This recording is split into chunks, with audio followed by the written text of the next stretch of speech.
So Xiaomi's Redmi Note line of smartphones has generated a serious name for themselves by offering incredible price to performance ratios. So without further ado, let's get straight into the review of the Redmi Note 4.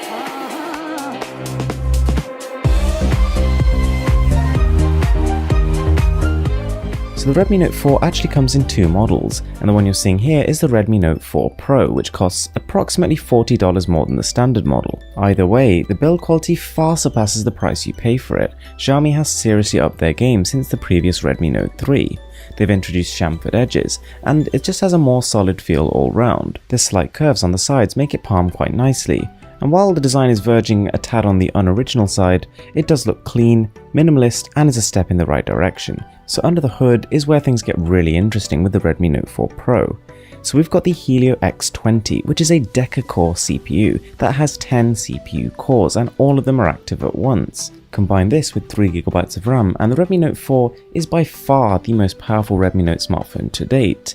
In terms of UI performance, it absolutely flies, and the same can be said for pretty much anything else. Now it's easy to get carried away here, but even though it has 10 cores, this is not as powerful as smartphones like the Galaxy S7 Edge, even though those things have less CPU cores.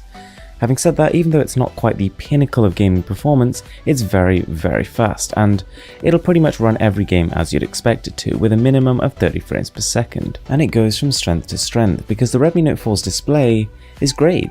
It's got a 1080p resolution, and with a 5.5-inch screen size that gives you a PPI of 401, which is pin sharp. It looks very crispy. On top of that, the colors and the saturation are really high. The display really pops, and MIUI doesn't quite do that justice because it has very pastel looking colors, but I have to tell you, playing games, watching movies, and it's a very enjoyable viewing experience, there's no denying it. In terms of software, things get a little more dicey. We're running Android 6.0, not 6.0.1, and there's no word on a 7.0 update. We've also got MIUI 8, which has pretty much the same advantages and disadvantages as MIUI 7. It's slicker than ever, but still a little bit childish, and to be honest, whilst it's not terrible, I would recommend a third-party launcher. So when I took this smartphone out of the box, I started getting really excited because I saw two speakers. Unfortunately, there is only one. The other one is a microphone, but it produces a full sound with a noticeable amount of bass. Vocals sound great, and so do games and movies. Whilst every Redmi Note smartphone has had insane power for the price you pay, there's always been some room for improvement in the camera department, and I'm happy to say that the Redmi Note 4 has taken some steps in the right direction.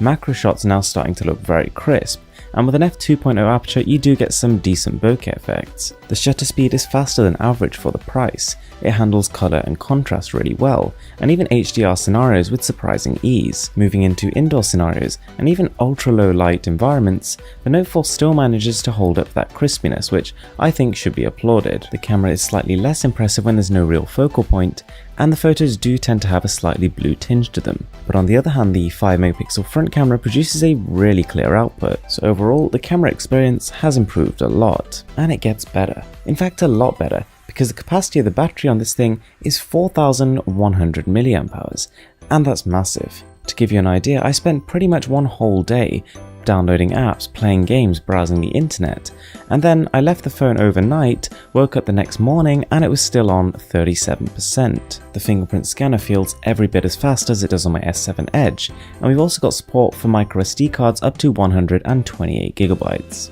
So guys, that is it. That is the Xiaomi Redmi Note 4. I've been super excited to review this phone, and it did not disappoint. It takes everything that the Xiaomi Redmi Note 3 did and improves on it in many ways, and whilst it hasn't quite reached that pinnacle of perfection, Xiaomi has raised the bar for what we expect from a budget smartphone. So if you've managed to make it this far through the video, then thanks a lot for watching, I really appreciate it. If you did enjoy it, then a like would go a really long way, and if you subscribed, that would just be amazing. With that being said, I will see you guys next time.